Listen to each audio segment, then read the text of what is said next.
Hello, everyone. Come in. We have very important business to discuss. We have important business to discuss. Let me get this straightened out real Hey, fast. I Afrobeat, want to. you You said gotta what? know this. You Huh? gotta know this. Even when I'm modding and we make plans for you to go live, everybody knows. I'm be like, wait, Afrobeat is live. So they know. Oh, okay. Yeah. Okay? Yeah, and Shavu doesn't mind. I was actually on Shavu's live a few minutes ago. Okay. Yeah. Shout out to Shavu. I hope he's been good. He's having a good life. Yeah, combating. Now who joined was, I think we were talking to an Ethiopian and somebody Mhm. from West Africa from New York. Of course, those conversations could go left, but I was nice today. I was nice, but Shavu, we're just tired. We're frustrated, Mhm. especially when we see what we're about to talk about. Yeah. Yeah. Um, but if she was still connected to her culture. She could tell us about Niger and other things that some of the things that was going on over there. And so, when they're like that, even if they're in New York, I'll try to talk to them because that means I can explain to them more effectively the things that we're seeing from their people. And she didn't interrupt. But Shabu Mhm. was just over it. He was just over it. So it was a little tussling between them. Mhm. Yeah. Just join. Okay. Delineate. Yeah. Yeah. Okay. That's good. That's good. So for the people asking, and I keep giving this definition. All right. Um, when you Google and look up the word delineation, what that means is to separate things. Okay. Simply put, that means to separate things. That means to acknowledge that there are differences among things, to distinguish things. Okay. It's that's ultimately what the word means. When it comes to reparations, the people who are owed reparations are foundational Black Americans. These are Black Americans who are descended from U.S. chattel slavery, not slavery in the Americas. Okay, because that can get a little tricky there. We're talking about slavery in the United States. There was only one group of people who were ever slaves in the United States. Okay, some people like to talk about Irish, but they were not slaves. They were indentured servants. Not the same thing. That is not the same Wait, thing. wait. The Irish, the ones who migrated here in 1652, some were enslavers and overseers. They participated in chattel slavery, and all Yes. these groups that they like to say helped to build America participated in chattel slavery Hmm. too. So I want us to. Well, y'all don't have to, but I would like us to start incorporating that because I'm tired. The Irish are one of the loudest mouths on these apps against our reparations. They are. That's So they very need to true. learn their accurate history. That's very That's true. all. Go ahead, Afro. Thank you. Thank you. Okay. If anything, they're one of the people who've participated in O.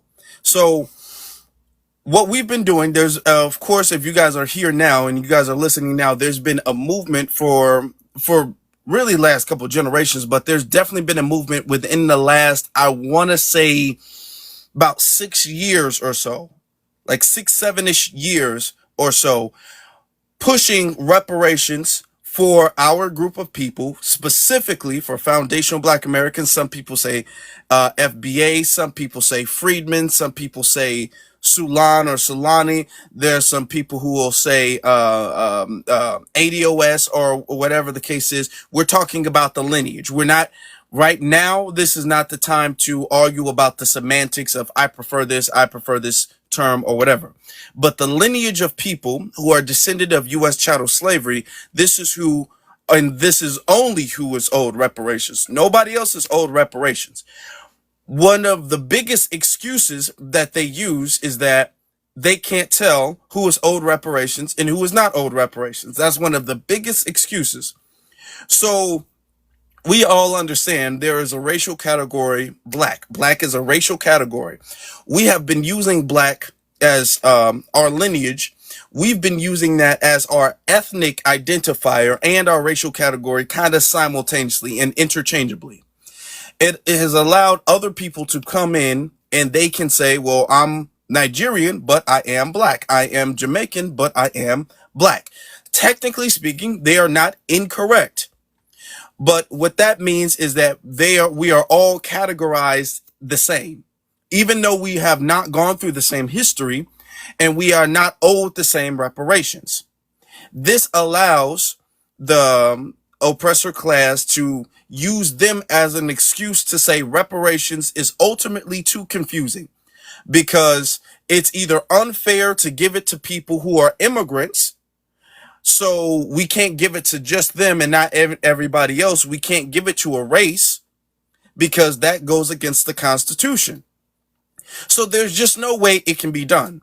This is why the delineation is necessary as far as reparations are concerned, because you can't give you can't give reparations to anybody who is racially black. You can't do that. Otherwise, you'd have to give it to everybody, and then it wouldn't be reparations at that point. You can't say, well, because there are other black people here, you can't give reparations at all. So this is why we make the argument in the case that delineation is necessary in order for us to get what we are due as a lineage. Now, you have different bills and things like that I'm sorry, reading the chat room. You have different bills and things like that try to play little booby trap games, because they understand that down the line, if they pass a bill, you will have the Ed Blooms who will come in and say, well, hold on, you can't give reparations to black people because that's racist. And that's one of the things that they've been doing. So it's this little game that they play. The Democrats and Republicans kind of play both sides of the argument when it comes to withholding reparations. All right. And they use the ambiguous term of black as an excuse and justification as to why they don't do that. Another thing they do is they're using the ambiguous term now, something that we're recognizing now. They're using the ambiguous term of African American. All right. So when we say African American, you automatically think you're talking about the lineage of people, the ethnic group of people who are descendant of U.S. chattel slavery. That's everybody's automatic assumption. But technically, according to the paperwork or whatever, you can be African American without being a descendant of a black descendant of U.S. chattel slavery. All right.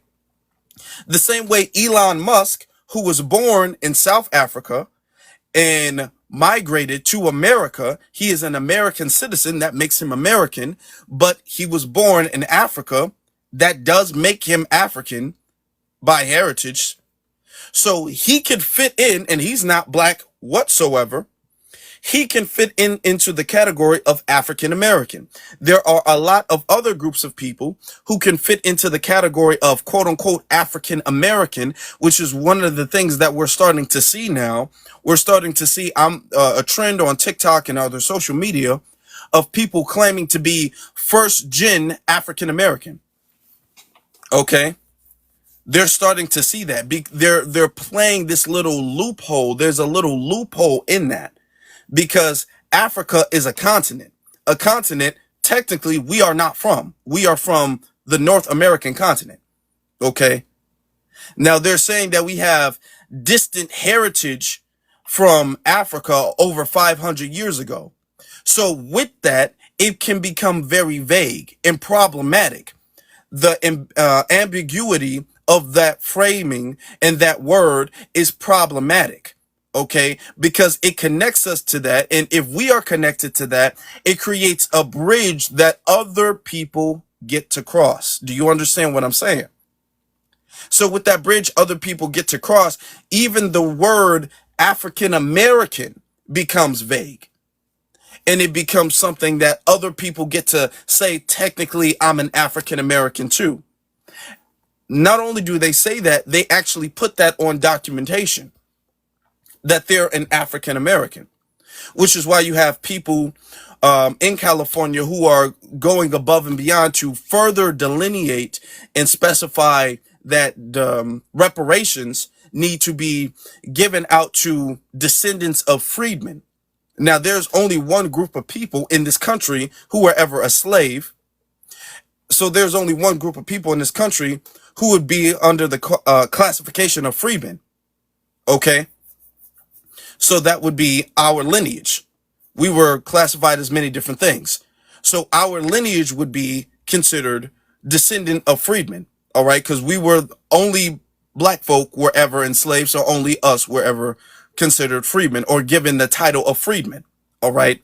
So right now there's back and forth. Now you have this one bill. I don't have the bill pulled up because you couldn't really see it anyway. The font's really too small for you to see.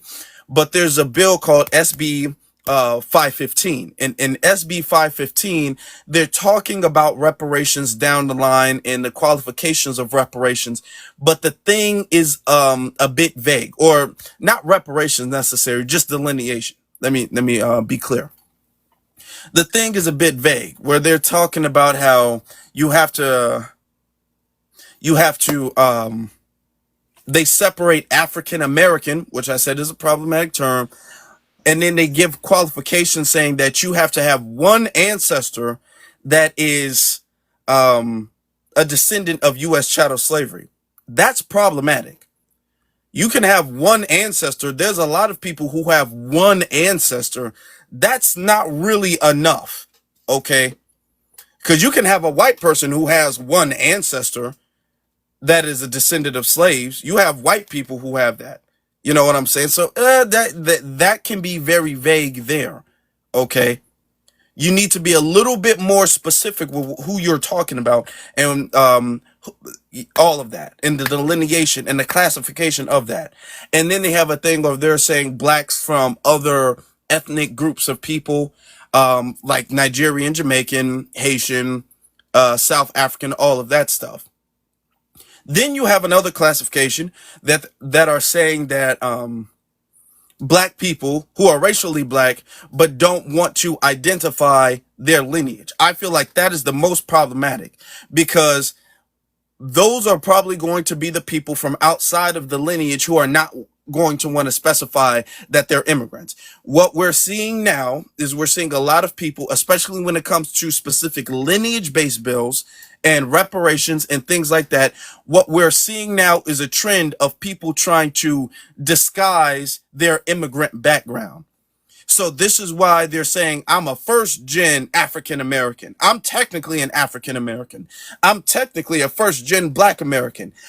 What we're seeing is we're seeing people trying to disguise and hide their background.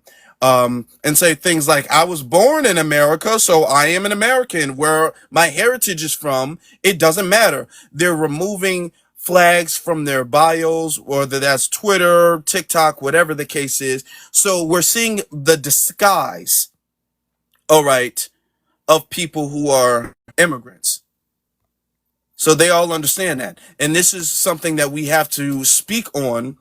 This is something that we have to, especially with people in California, this is something that everybody in California has to be aware of, and everybody in California has to do what they can. I'm not saying go out and protest or whatever, but everybody can do what they can to rally behind the people who are pushing for more specific and legitimate delineation. All right? So this is what this space is about. Okay? Everybody has to keep their eyes on the paperwork and what they're doing, because what we don't want to do is have the paperwork get approved, because right now it's in its in the approval stage. Right now it's in the stage of it's kind of pending. It hasn't been approved. It hasn't been voted on yet, but we don't want it to be voted on and then wind up being a trick bag, and then we have to go back and redo it and then rewrite another bill. Right now, there's a brother, you said, I think his name is Malik, right, who has more legitimate a delineation process. There are brothers and sisters in California specifically who have a better delineation process and vetting process. And what we need to do is we need to get behind them, especially in California, because this is going to set the precedent, the legal precedent for New York and other places. All right. So even if you're not from California, you still should. I'm not from California. You still should get behind these brothers and sisters who are doing this, because this is going to set the precedent for the nation. All right. So Oh, hey, Black Alpha, how you doing?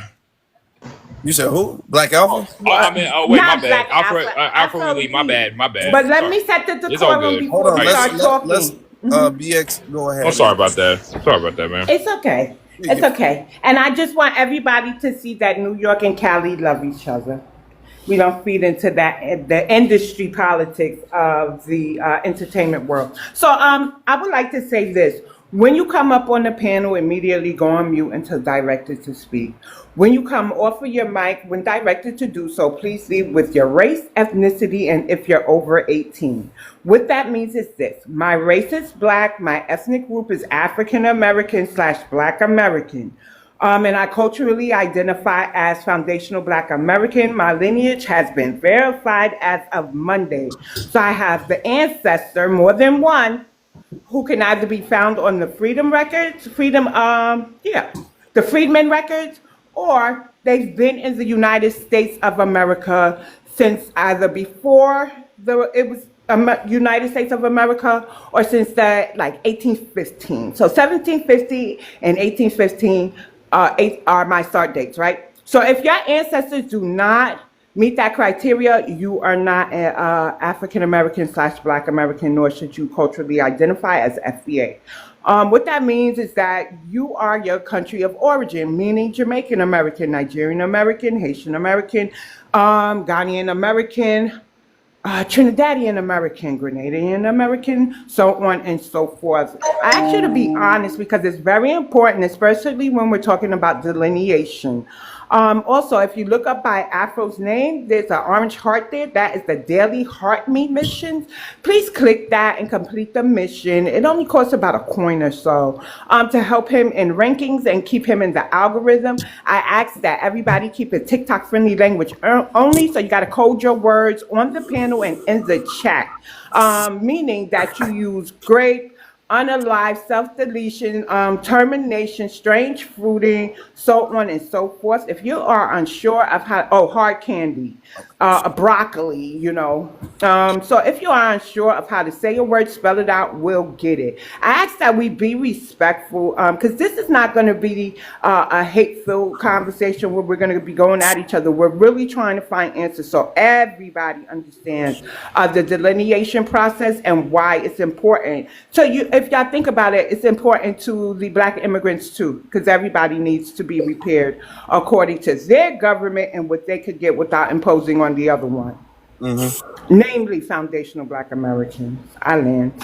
Yes, Yeah, can indeed. I say this real quick? Because I gotta head out though. I'm kind of but Okay. anybody Sure. want to ask questions real quick? I'm up here. I'm only allowed to be up here for a few minutes though. Anybody else want to ask me questions over what's going on with the delineation bill and other things going on in California? Mute, Edgar. So, Black Vanguard, you have Malik there. Malik is a young Californian. He calls himself a Los Angelino. And he's noticed that a lot of us aren't in there, and he's looking for more camaraderie and also to keep informed of what's going on because he wants to be properly identified and what's rightfully FBA to be FBA. So this pretty much works out, Malik. Please follow Black Vanguard if you aren't, because he's actually boots on the ground in California and could probably answer questions Yeah, that you have. actually, Yeah. I just followed him actually back on Twitter, and So I actually just found like a couple of tweets of him like being aware of what's going on up and down like California, especially both LA and the Bay, because that's where most of the action is happening right now, and that's why I've been trying to like keep up with a lot of FBAs in California as much as possible. I've been finding a lot of my California natives see what's going on with this SB 515 bill. oh It yeah, is. I'm I gonna tell just you. wait. I'm gonna cut you off. I'm gonna tell you, it's another bill called SB 537. It was a bill that was trying to give our genealogy records to the California Department of Justice. Don't try to give our genealogy records and our DNA to the Department of Justice, which was led by Keto Weber. So what we did was that we put pressure on the California Legislative Black Caucus, and then they took the bill out the California Department of Justice. They trying to put it in the Secretary of State. that California Secretary of State, so we have more control of it though, because the Democrats out here in California, they was trying their best to basically criminalize getting our reparations though. So we actually put a stop and end to that real quick. So they Mm, got a lot of backlash, so we put pressure on them. So they took it. They took the SB 537 bill from the California Department of Justice. They about to put it. We trying to put it in the California Secretary of State with Shirley Weber, and so we can have more control of it though. But these Democrats though, they real desperate. Also, that SB 515 bill, we get a lot of pushback from that though, because a lot of these NAACP, we gotta have information. Yesterday is that the head of the NAACP out of California, why he's a Panamanian. He's not even a foundation of Black American freedom. He's a mm, Panamanian for Panama. So he's Oh, actually in bed with actually getting some of that money, because it's another bill called SB 518. It's a bill. They try to give $6 to $12 million get allocated through Governor Newsom. They try to take money. They try to take that money though from the, try to trickle it down to the Cal States though. So what they're doing is that we going after the organization that support that, which is the California Hawaii NAACP, which is ran by the Panamanian. Then you got the Japanese organization. I'm about to go back to Japan in September, put pressure on them as well. But it's a lot of doing stuff going behind the scenes though. That we heavily attacked by the California Democratic Party, real heavy. so everybody just pretty much keeps on stealing money from us. Pretty much, people cosplaying us. Playing us too. So I know a lot of people out there in Japan. So I'm about to put pressure on the Japanese American organization. I go out there in Japan and tell them to back off and supporting that SB 537. They're trying to give $612 million to the Cal States, to the California Cal States. So that means they get that money though to their nonprofits though. So I'm about to put pressure on the Japanese organizations while I go back out there in Japan. So there's a lot of things going behind the scenes I can't address on TikTok though. I got to address offline though. yeah, yeah, definitely. I mean, we can all be in contact and everything. This is just to pretty much um, set the alarm off to let people know. But what I'm trying to do is I'm trying to get people connected so people can have offline conversations or whatever. You guys can DM or whatever you guys need to do to organize. I'm just listening. I'm not from California. I'm doing the best I can though. But but let me ask you, what bills do you think are, or for specification, the delineation bill of SB 515, that's separate from SB 537, right? These are two different bills. One is about reparations and one is about delineation, correct or no? Um, yes, it is. So the SB 515 is delineation, but the SB 537 is the reparation bill. They're trying to give the $6 trillion to Cal State. So that's really not technically reparations, though. Okay. Okay. And the Congressional Black Caucus in California, they never acknowledged the fact that they sat on the bill last year, the Yeah, reparations AB, bill. yeah, AB 1315, which is established by Bill Esley, though, he became the Attorney General in Southern California, though, so that bill died out, though, because none of the California, let's say, black caucus can pick up that bill. So they tried to create a phony bill that the black grassroots didn't support. All the California, let's say, black caucus refused to meet with the black grassroots, except like one or two of them, though. So we in contact with one or two of the California, let's say, black caucus members, though. Okay. Okay. Now, the reason why I have the American Freedmen thing up there is because that's what's in the bill. Okay. So I'm just saying that this is what is in the bill as far as the delineation or whatever and the legal stuff. So that's why I have that up there. Okay. All right then.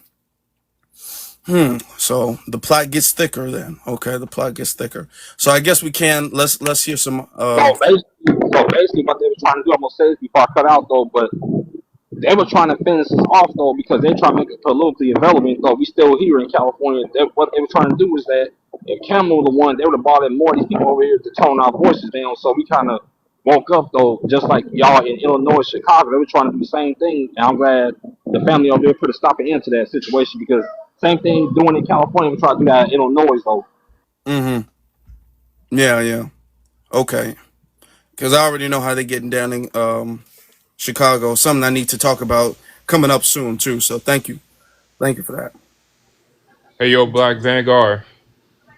Hey, where you can find some more updates on the SB 515 if it gets passed? Because I want Well, to keep. they gotta go through committee hearings. So what they trying to do is that the California legislative black caucus, they don't want the bills to get here from these committees. They want the bill passed on through the Assembly, through the Senate by the hearing, while the trial goes. So we actually forced them to start doing judicial hearings though on the two bills though, and they real mad behind that because we actually exposed them to the public though, let them know what's going on. But you can find out more information on the California stategov.com, and you type on SB 515, you type up the bills that's actually passed and moving through the committee. So, Mm, okay. Okay, cool. This is important. what part of California you live in, I was just Malik? about to ask that. Oh, I'm in LA. Well, I'm born and raised in LA. Oh, okay. So you most likely Isaac Bryan and Isaac Bryan and Sade's district. Oh, that's where I connect with those persons. Just text me, deal me. I got to head on out, so but I'm at the LA airport, so I'm gonna connect with y'all later on. All right. Thank you. Okay. Thank you. Thank you. All right. That's a brother Black Vanguard. You guys, especially in California, you guys need to be following him. He be doing a lot on Twitter, especially the same name on Twitter. All right. Let's get to now. We can, I guess, get to the hands or whatever the case is. Malik, I want to hear. I know you and Black Vanguard were conversing, but I want to hear what you have to say about what you've seen and what you've heard, and advice that you might have or questions. Well, my advice is like my opinion on this SB 515. I just hope that this bill will get passed for all, FBA Californians. Mm-hmm. So it'll be an easier access for all FBAs nationwide in order for y'all to get your reparations. Because in order for us to get our reparations, California has to get it first before it goes to the next region. Because I just don't want the bill to where it doesn't pass and it's a disappointment, but I want to keep it in prayers though. Mm-hmm. I'm not going to lose faith in all my FBAs nationwide. As long as this bill gets passed here in California, the SB 515, we should be good to go. That's all that matters. Okay. So, okay. All right then. All right then. Question. So I read the descriptions of it, and it seemed like they're trying to do a switcheroo. I believe Afro, your first reaction last night when I showed you what I showed you, seemed to be what I'm still feeling. So I don't know. I think that it would be more. So let me ask you this, Afro, because I did send you the resources. It seems like they're trying to amend it to include the American freedmen and not just the African American and the Black uh, ethnic groups, correct? Identifiers. Yeah, well, when I first saw it, that's why I asked Black Vanguard. It looked like I didn't really see reparations on there. It looked like just a delineation bill that Like is a going to, disaggregation type of yeah, tool, that's like going to just starter. Yeah. disaggregate different types of Black people there.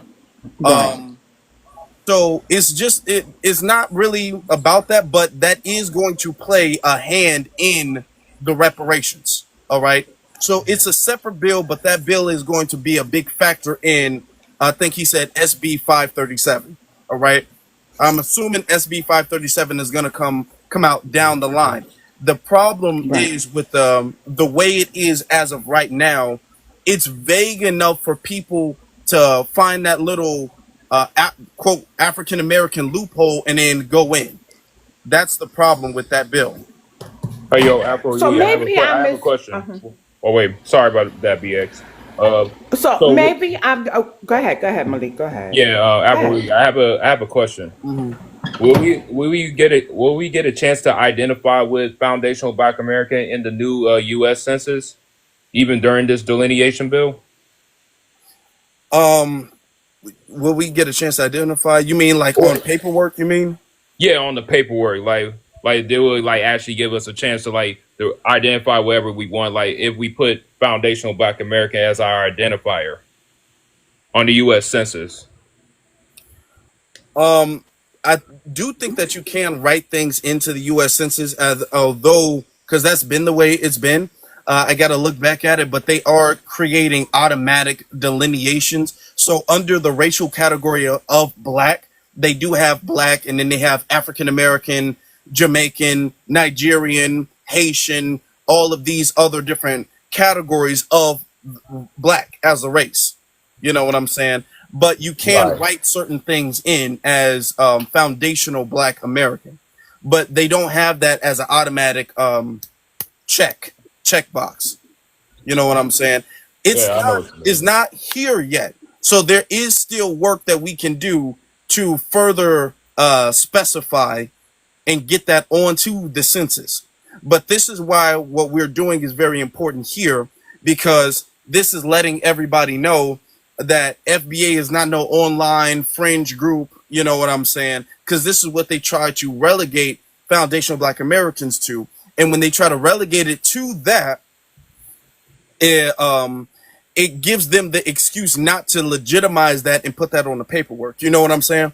Yeah, I know what you mean. Yeah. Okay, so this is why we have to. We're constantly saying no. It's not a group. It's not an organization. It's the lineage. All right, to have the best specification for our lineage on the paperwork. Even Right. though there is more specification, but the specification isn't strict enough that prevents other people from coming in. You know Right, what I'm saying? exactly. Yeah, because we want to get a chance to separate ourselves because we don't want to get all lumped in together with people who are not from our lineage at all. Uh huh. Hey, Afro Elite. How you doing, I Halo? was just like I'm gonna start playing your lives on my lives because I just went live and I was playing Black Alpha on my lives and stuff. People was tuning in and they was liking what he was saying and stuff like that. Oh, But you know, but reason why I'm on another page because after I played his live, I got the roasting them, and they didn't took me down. So oh wow, damn. Dang. They doing that man, a I lot give it to now. him You raw and notice? uncut. I Okay. give it to him raw and uncut. I ain't come to play no games. I just tell them I don't need you. We don't want you. We just need you to go on about your business.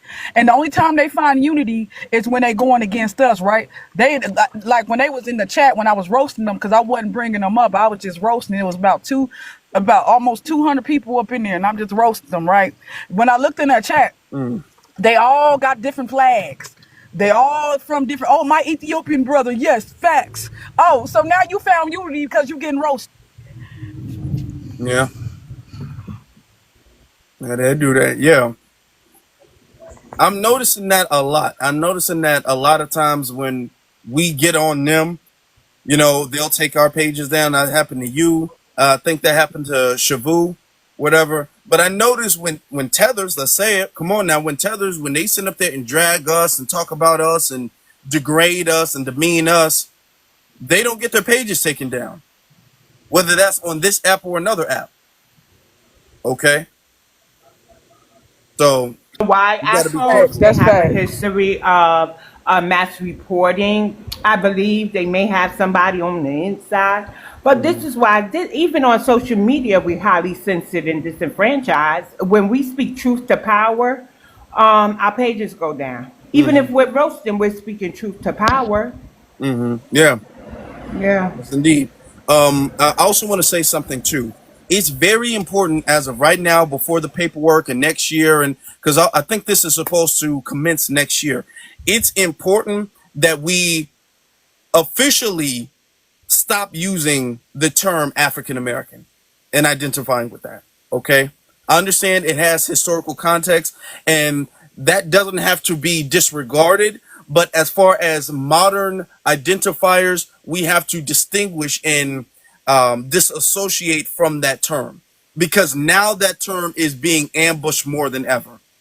Okay, is being ambushed by people who are direct immigrants here or who are first generation immigrants, whether that's Elon Musk or whether that's somebody who was born here from two different immigrant parents, is being ambushed more than ever, and that's creating more confusion.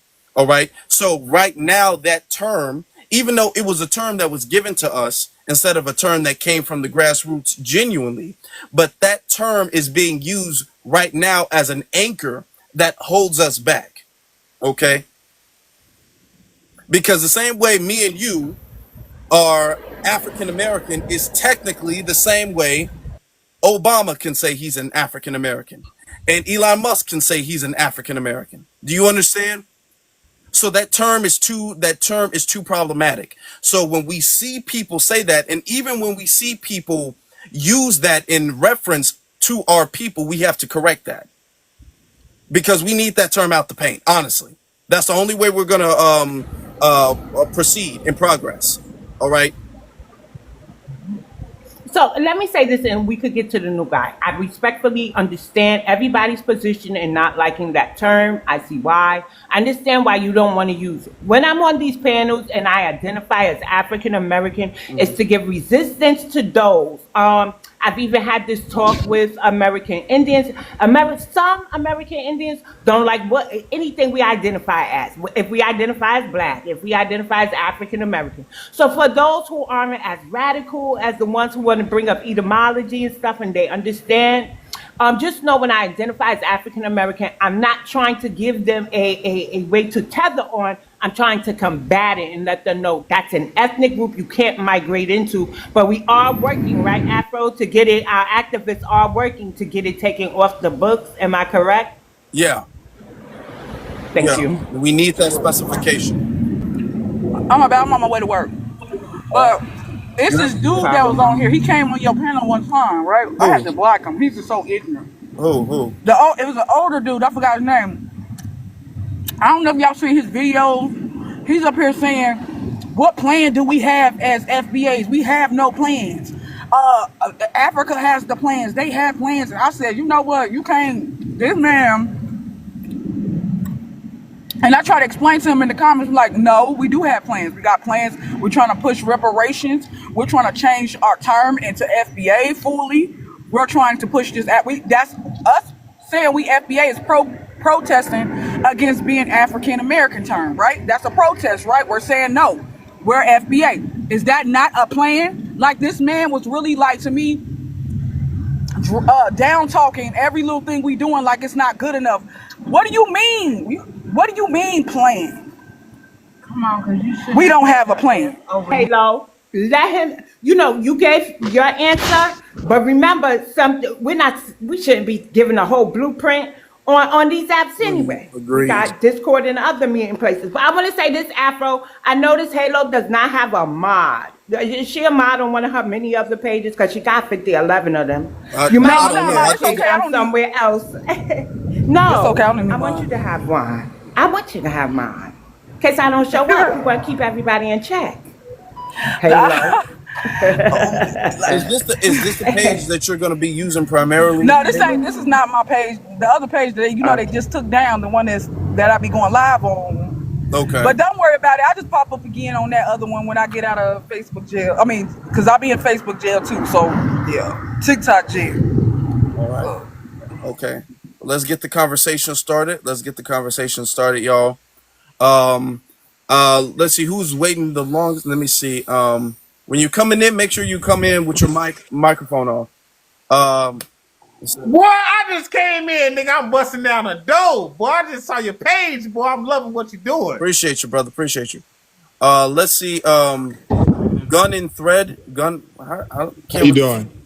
Yeah, what's up? What's up, brother? How you doing? I'm Black American, Floridian.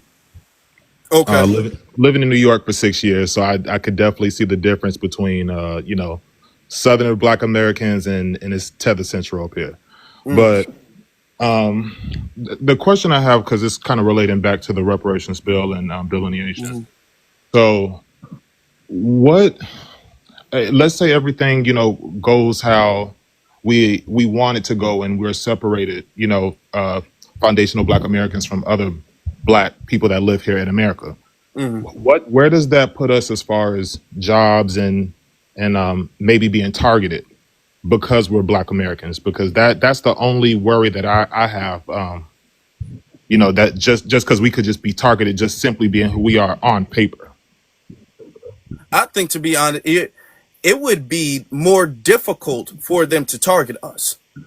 To be honest, because that would work in the reverse. Because if they target us after we've delineated, then we can use the data and we can use the the analysis and census, it would make it more difficult because it would expose the fact that we are mainly targeted.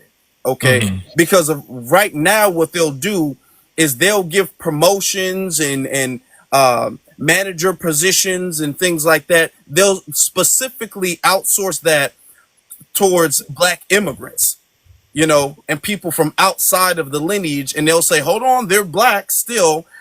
Our highest manager, he's black, and all of the people in manager positions, they'll all be Samoan, or they'll all be Nigerian, or whatever the case is. And they'll say, well, he's black, so it doesn't matter.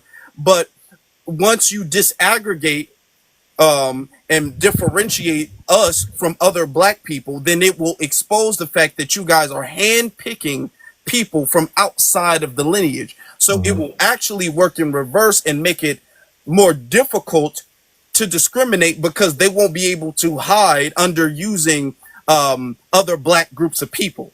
So because Boy, they would show I their like hands, you. you know what Boy, I'm saying? I like you. Hey, what's your name? What I like Gotti. you. What's your name? Absolutely, brother. How you doing? Boy, I like you. What's your name, nigga? Well, my name is James. Hey, James. Aw, don't be doxing yourself. So, Gotti, I did get some information from Gotti. James. He's cool. How you I doing? like How you doing, James. brother? I like James. Hey, James. Okay, you can speak now. You can speak now. I'm sorry. I'm sorry. All right. Let's see who's next. BMF.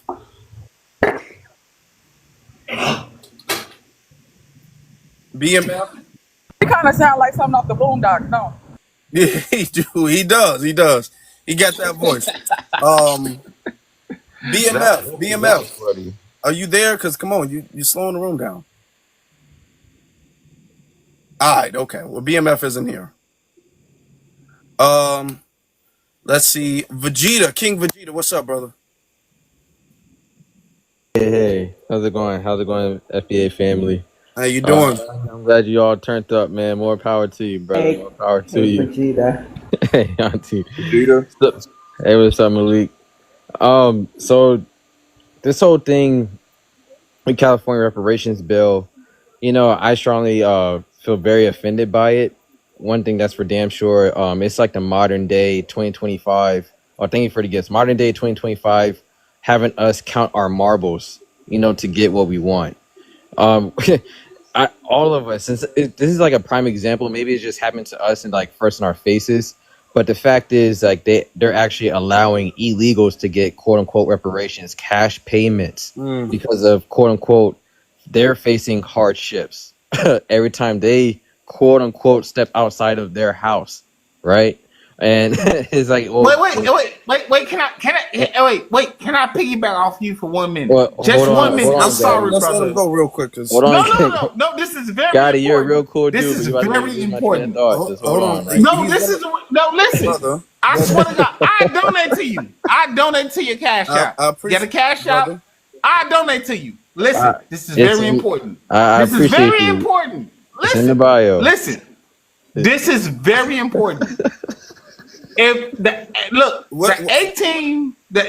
the treaty of our ancestors, they supposed to take care of us, and we don't realize what's going on, right? So if you look at the so-called Treaty 66, or you look at the Freedmen Bureau, right, of abandoned lands, we supposed to get paid every generation when the United States government is open. We supposed to get paid, right? So now let's think about so-called Section 8.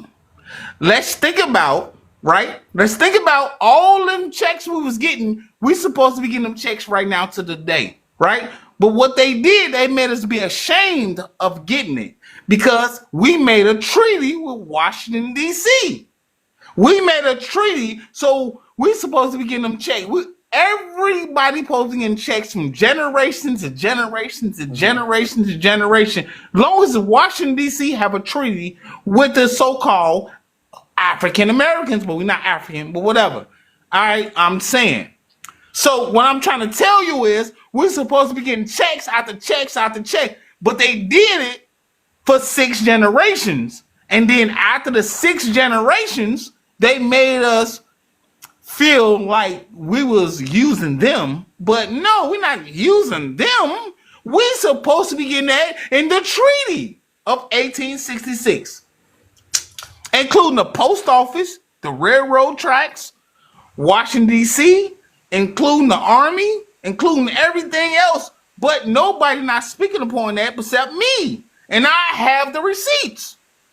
And I appreciate that, Gaddy. Really do. You can't appreciate it until you understand that I'm I showing the trust me. receipts. Trust me. Yeah, and that's true. We've been denied treaties. Yeah. That's very true, and I'm glad that you spoke on that. So all the checks we supposed to be getting, and I'm sorry, and I'm about to be quiet, and I'm about to be quiet after that and let everybody go. But they made us seem like it was subsidizing housing. Subsidizing? No, it's not subsidizing. It's a treaty. We're supposed to, because the Bending Land Act of the Freedmen Bureau, because when they took all our land through the war, prisoner of war, you supposed to give our land back, but you never gave it back.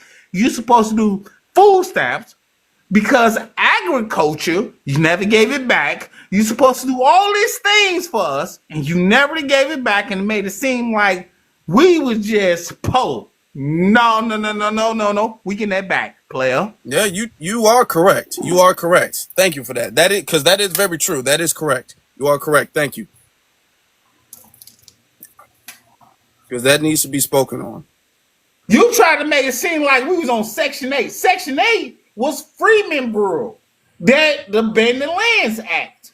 40 acres and a mule. You supposed to gave us that. Yeah, man. You supposed to gave us food stamps, dude, because you took over the land called agriculture. You supposed to take care of us for the rest of our life. For the rest of our life. For the rest of, do you understand? Okay, For the rest of our but life. we gotta but Gotti, we gotta let, there's a few people who haven't spoken yet. You are correct, and I appreciate the fact that you said that, because that is correct, and that is history that we do need to acknowledge, okay, and speak truth to power on. So thank you. I love my Hey, people. mute my mic then. Mute my mic. I love you. Yeah, I love you too, man. Love my people for real. And I love the passion. So, and he's basically, ad-libbing what I was saying before. Just everything that we have done, for this country. And Gotti is absolutely right. Everything that we have done, which is why it's a slap in the face, which is why I'm saying this is the modern 2025 of us like counting marbles, where we have to actually plan through everything and quote unquote make our business plans, to get what we want, right? Every state they made us submit into doing this. And so now we kind of see how it is. It's like, okay, so now you got people who actually broke federal law, coming into our country, literally stealing our resources, and again going against the labor law acts as well. Because that's one of the reasons why all Americans, not just Black Americans, were attending to labor law acts, so everyone can be accommodated by business owners as they should, so they can live an accommodated life, right? Because that's one of the major reasons why we have an economic crisis with the middle class gap is actually getting smaller and smaller, and now it's all about the first class and the third class. So a lot of this goes against with the illegals, and especially in California, it has one of the biggest droughts of the populations out of all states. So a lot of people are actually leaving California just because of the hardships of it economically. And then not only on top of that, it's quote unquote illegal in some cities within California of being homeless. So if you're homeless, you know what I mean, just due to hardships, of life, you'll be punished for that and, thrown into the prison, and now you're thrown into the system. And that can also be related to, slave labor, if you will, modern day slave labor. Now let me pick it back. Hold on. I'm gonna land it, and I gotta let other people speak too, because I don't want to be too long winded. And so again, all this stuff is going on exactly in our neighborhoods, and actually, even through this presidential election, California itself almost became a red state. And I need people to understand, like, once California becomes a red state, it is over. It doesn't matter who runs. It doesn't matter who runs for president on a Democratic side. If California becomes a red state, it's it's Republicans all the way, no matter who Mm-hmm. picks who. I can say the same balance if it shifted in not in California, in New York. You know what I mean? Like those kind of power structures within the U.S. government of the Democrat and Republican itself is huge. And so that I just want people to understand like how much damage has been done within California and why it pissed off a lot of Americans, even with the whole the how do I say this, the broccoli raid within California that happened in Carmelo, California, by the way. Um, how they were catching minors who are young as 14 working in those fields, along with over 350 arrests of illegals being on that field. So a lot of this stuff is going on. I'm gonna go ahead and let my plane here. Is that this is the reason why we're fighting for our reparations, because of all the injustices and how the government itself is allowing illegal acts to continue. And I believe they're also bought by the cartels because of this as well. Mm-hmm. So I'm gonna land our plane with here. I'm looking forward to all the Californians to pay attention to this next governor election, because I find this election to be very important. Don't just judge it because of the Democratic or Republican side. Also looking for the independent side and the Green Party side as well. And I'll end it there. Thank you. Now, hold on. I know Gavin Newsom's time is almost up, right? Who do you think is who are the Democrats looking at to be the governor, and then who are the Republicans looking at to be the governor? They have, I forgot his name. He has a British accent. He's one of the front runners on the Republican side. I forgot his name. Forgive me. He has a bald head. Hard to miss him. He's on Fox, so he's one of the front runners. They're waiting for Kamala Harris to come back, so that might get a little dicey within the Democratic Party, because some of them says no to Kamala Harris. They believe they can do a better job, so it's going to get messy over there. They're Oh. really considering Harris to run for governor in California. Not governor. Excuse me, senator. Sorry, I'm Oh, okay. sorry. Yeah, I'm confused with senator. Oh no. Yeah. We can't have Okay, her so back in. she's gonna return to her Senate position. She's going to try. She's going to try Okay. to. Okay. Yeah. Someone said what part? I'm in SoCal right now, but yeah. So a lot of this is Hey, look, a lot. you gotta Hold on, guys. understand I'm these gonna land words. it. The Let me just word, land wait, this. listen. Other God, people you can gotta let speak. him finish. Yeah. So a lot of stuff is going on. Like I said, it's very political. Oh yeah, I believe his name is Steve Hilton. Yeah, British guy, Steve Hilton. So yeah, he's a British, but he's not really American. So I don't know how white tea people feel about that. But we did have Arnold Schwarzenegger be governor before, so it wouldn't really surprise me. It is what it is. But yeah, I'll go ahead and land it so other people can speak. Okay, thank you.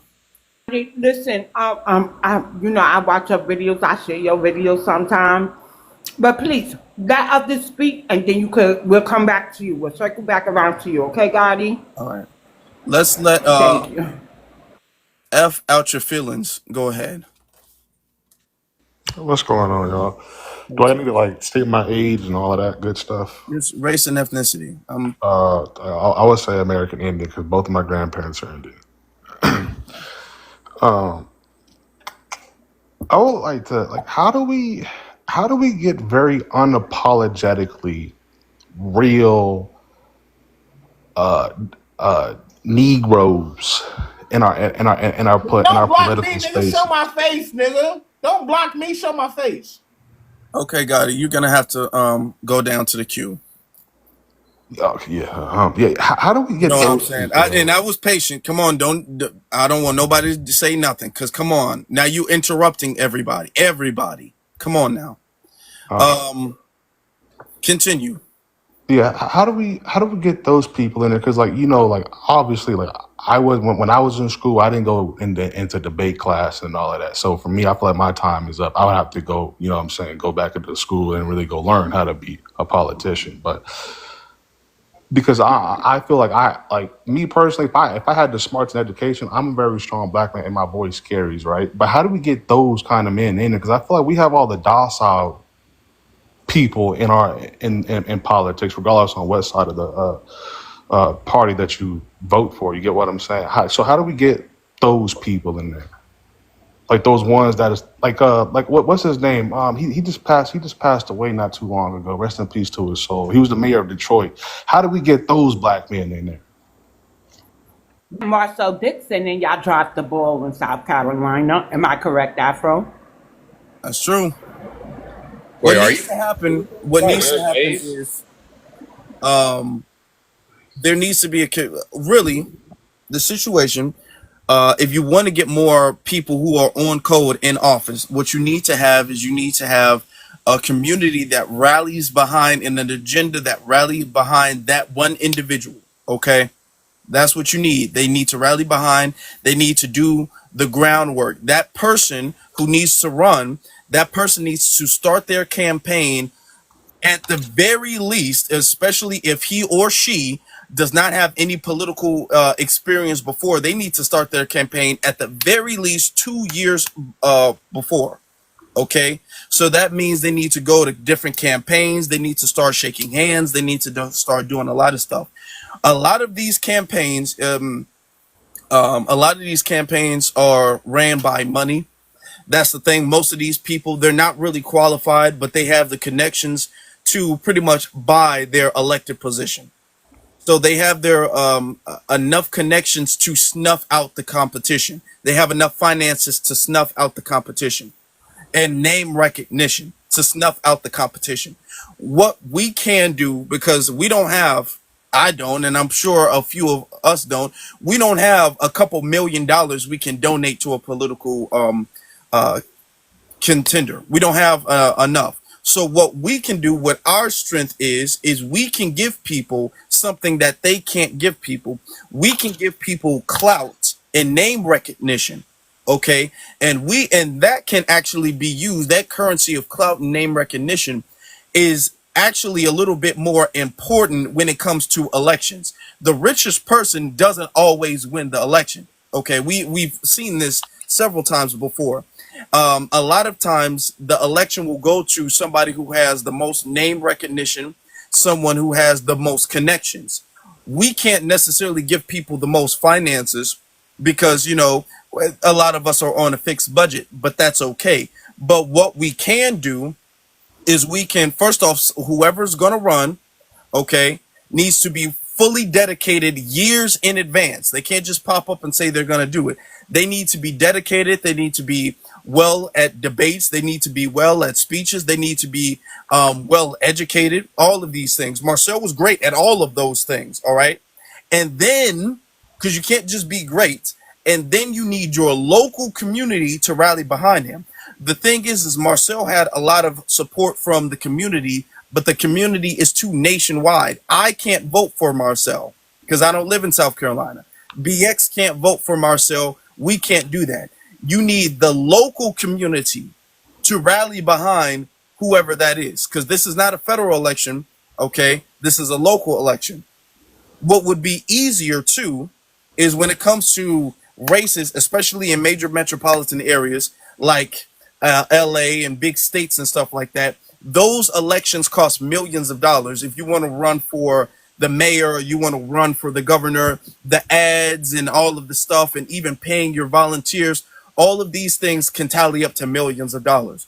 So what might be easier to handle, or faster rather, is to run for smaller seats. And if a multiple people have a gridlock on the smaller seats, that can trickle down into the person who's the mayor not having as much say so, or having to go through people with smaller seats. Okay, so you have your local city council commissioners and stuff like that, and representatives. That might be, if you look up the budget of whoever's in that office, how much they spent in their campaign, we can match that, and then we can get the community behind that. You know what I'm saying? I got you for sure. And I had another little thing because I like to ask one question. It's my last question. What do we do? I like to call them Sambos or Coons, but what do we do about the people that were like I would say Black Americans that do everything in their power to self-sabotage anything that's for the benefit of Black Americans? if that makes sense. And I'm not talking about immigrants. I'm talking about solely like true FBA descendants of slaves, or get what I'm saying? Those people that constantly are just like that constantly just. I don't know if it's subconsciously or like unconsciously, they go against us in every way they possibly can just because of whatever the case may be. Okay. Well, the thing is that unfortunately we've had that problem ever since slavery. We have had that problem ever since slavery. Those people need to be called out. Those people need to be distinguished as what they're doing is for the antithesis of what is best for us. Okay. And those people need to be made an example of as to what we need to not be doing. All right.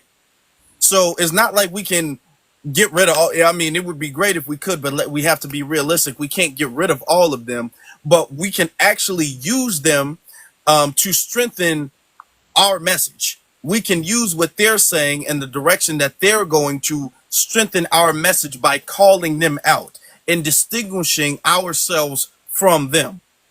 So all of the people are like, we ain't ever gonna get reparations and stuff like that. When we call them out, it also doubles and it benefits the fact that it strengthens our message in resolving ourselves. So that's what we got to do, at least as far as right now. For sure. Can I say something? I got to say this. Uh-huh. We have to stop being scared to leave the Democratic plantation. Because in the, what was it, 60 years that they've been in office, we haven't received reparations yet, but we watch them crying and willing to put their bodies on the front lines for immigrants, willing to be arrested, right? So we don't have anybody in there advocating for us. They fold under pressure, obviously, even if they are of the lineage. So we need a strong voice in there, and what we can do is locally look for city commissions in your state, right? In your state and city. Look for commissions you could get onto. Look for who would be allocating fundings to. Let's take New York. New York had that horrible statue. Some liked it, some it resonated with some. But foundational Black American women from New York, we understand that that is a major tourist area and we want it to be represented better. But we also understand that was a Caribbean in the UK. And so that took away an opportunity for our artists who could be of the lineage and to represent us better than that, right? But if we're on a cultural art forms where the money is allocated and our voice could be heard about how we want to be represented, we won't be left here looking at it like, oh my God, and then being accused of self-hatred and all of this. If New York is one of the capital, fashion capitals of the world, why would we want that statue, right? And her hands on her hip, as a youngin', I would have got, popped by my elders because that's considered angry and talking back. That's considered being grown at a certain age. So it came off to us as angry, and it's not about the size. It was about the fashion and stuff. And so I'm just saying this. Get on boards where you can tell where the money is going and have a voice in there too until we get somebody in the upper government that's not scared to stand 10 toes down. Because right now, who we got in there is failing. So Maxine Waters is on the Caribbean Immigrant Caucus. Why is there even a Caribbean Immigrant Caucus if we got the Congressional Black Caucus talking about they fight for all Black people, right? So when they push these bills as the CBC, they're giving it to everybody. But when they push the bills for the Caribbean Caucus, we ain't getting them. So we're locked out that way too. People have to do their research. They're locking us out of government too. And we're voting them in. And what are they running as? Mainly Democrats or independents or whatever. We got to stop being scared to vote along with just to get along, and we got to vote in our best interest, even if it isn't a Democrat. Can I say? Yeah. I was gonna say something due to. There's a couple of people who haven't spoken yet, and we want to. Oh, sorry about that. After my bad. My bad. Let's see. I think the Prime the product.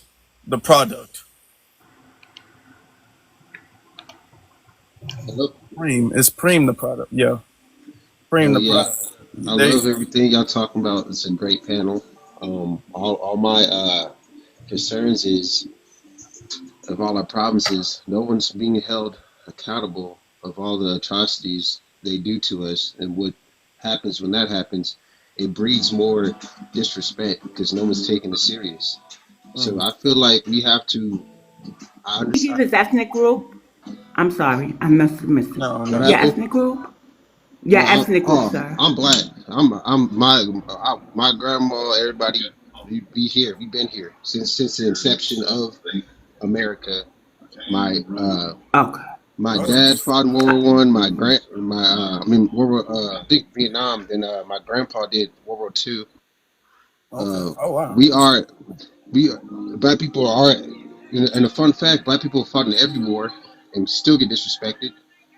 They built an empire off of us, but that's another. No, I'm just saying this, that we need to figure out how to be more organized because we have the knowledge. All you guys sound very smart, but we need to figure out a way to connect the technology with the people and not being so loud and not letting people of other color uh, know our plans because they look like us, but they are against us. They come over here and they have an agenda to oh, I'm going to be better than them, or I'm going to prove them, or even Latino people. They don't understand our fight. They you might think that they're Can on your you turn side, the but music down? yeah, I got you. You might think that they're on your side. I'm saying that people have different agendas, and I feel like we need to figure out an app or some type of gathering stateside and start from there and just try to be more militant and more pinpoint. Even have a PDF of all the bills and treaties that promises that have been broken, that our people are informed, that are very easily to digest. Not very difficult, just bullet points, and just so everybody's on board and knows what is the target and what are we trying to do and how do we get laws through and how and encourage our kids to be lawyers and people that can have power, not people that can be loud and whatnot. They're not going to take that serious. We have to play their game and beat them. We have to be people that get in wealth, that are lawyers, that can make laws, that know what they're doing, because they're going to keep on running this game and let the Caribbeans, let Jamaicans, let everybody else get their just due, and they're going to act like because slavery was so long ago, that's going to be their excuse for saying that it's not serious anymore. And then the Latinos have 1 year of what we've been feeling for 400 years, and now it's the biggest thing, and now they need reparation, and now the world's going crashing, but they don't care because see, they're saying, oh, it happened so long, it's not that serious. This happened just yesterday, so it is serious. So we need to take it more serious. We need to be more militant. We need to figure out an app or something to keep us together and actually learn the law. We need to learn our state laws. We need to learn what the hell we're doing. We need to use AI to write a bill for anti-black.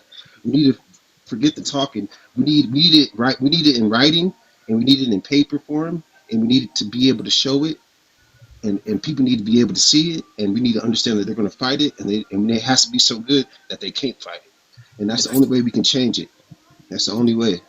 And I love what y'all doing, Can but I? we can't be talking. Like, we got to actually, like, somebody has, you know what I mean? Like, somebody has to do it, because Okay. this ain't working. March ain't working, bro.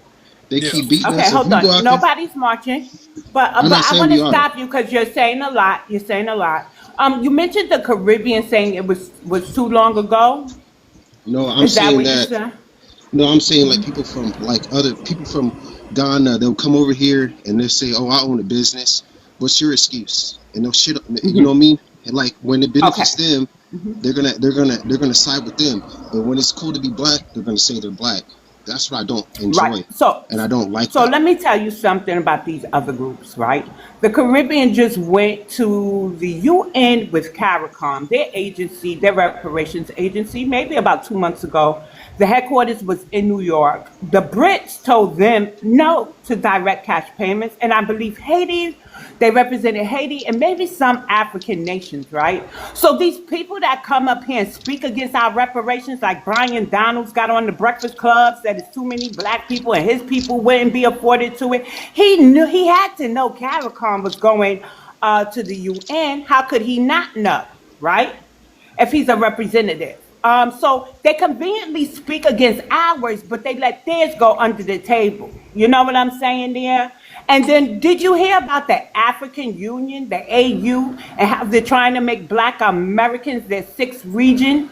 Like they're trying to double dip into our pot. And I'm wondering, who gave them permission? This is something that all 43 million plus are to be canvassed for. And the ones who want to go and be a part of Africa's sixth state, let them go, right? But I don't want to go. My kids don't want to go. I don't want Africa representing me. Why? Because there's 33 underdeveloped countries over there, and they can't seem to get it together, right? And until they unify that continent first, I don't think they should be involved in anybody. I don't even know why they're asking for reparations for slavery, when we do know documentation tells us the truth that they captured ancestors and got into bed with Europeans. So I'm just saying all of this to say that everybody is being greedy, but let me tell you something. I have known about CARICOM since about 2016 maybe, and you know what I said? Go ahead, y'all, get y'all money, get what y'all deserve. But you know what I see at New York Reparations Committee meetings? I hear them demanding to be on our dockets, and the Latinos ain't excluded from this because they standing up there too talking about environmental justice and marginalized people when they could go after Spain for whatever they want. Now, if y'all have a claim outside of slavery and you think our government harmed you, why would you tank us and not just make your own claim, people? So I want you to know that these people who are saying certain things and speaking against our reparations are actually going for their own. I know they're the enemy. And I'm not lying. They're not with us on that. Listen, You know, At all. the answer to answer.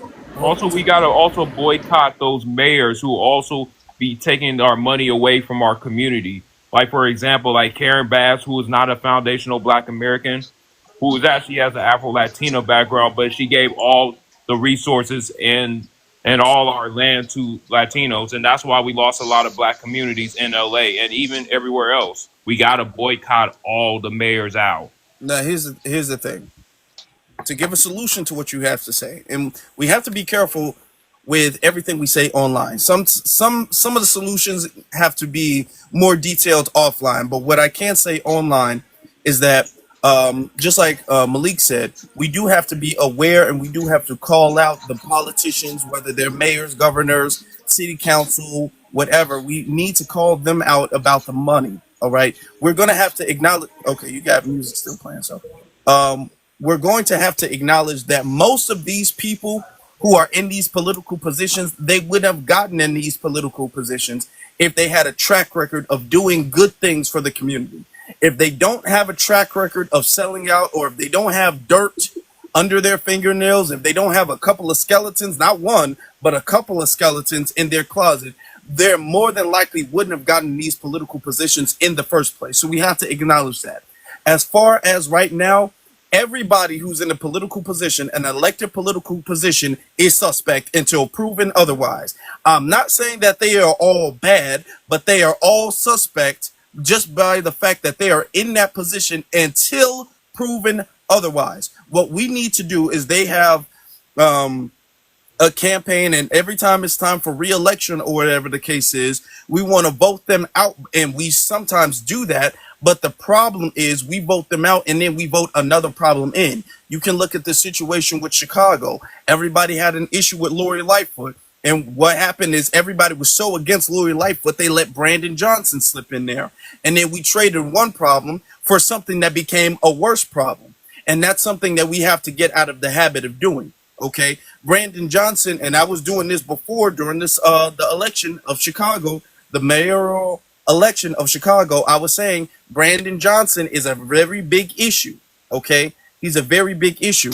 One of the things, I didn't know how big of an issue he was until now, but okay.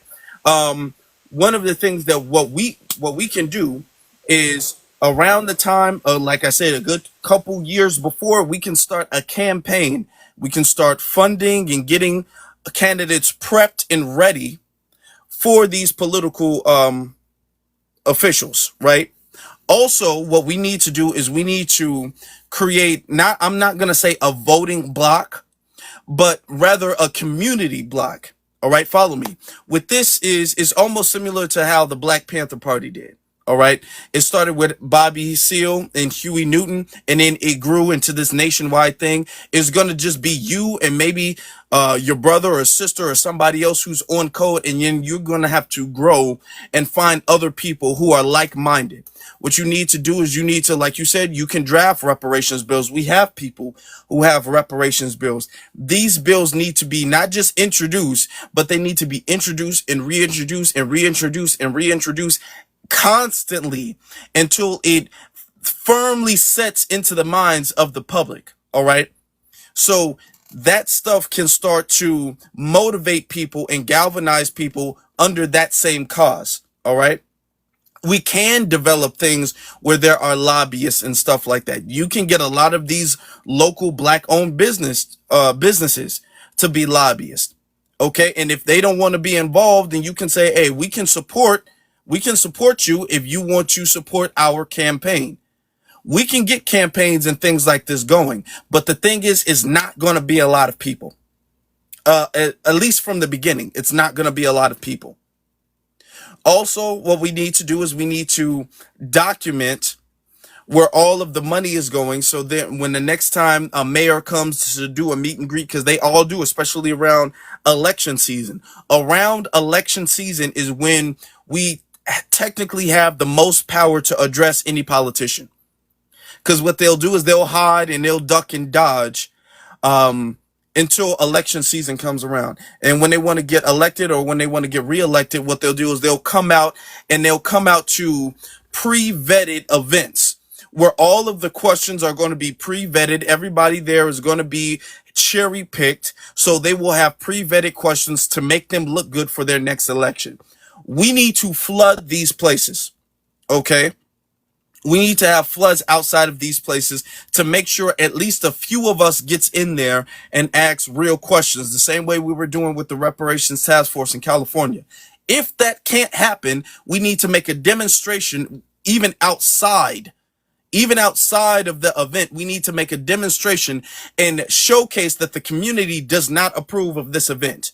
Okay. And that they're not letting genuine people of the community in the event. These are cherry picked people. When you call out the fact that people who are supporting them are cherry picked, then that takes away from the legitimacy of their candidacy.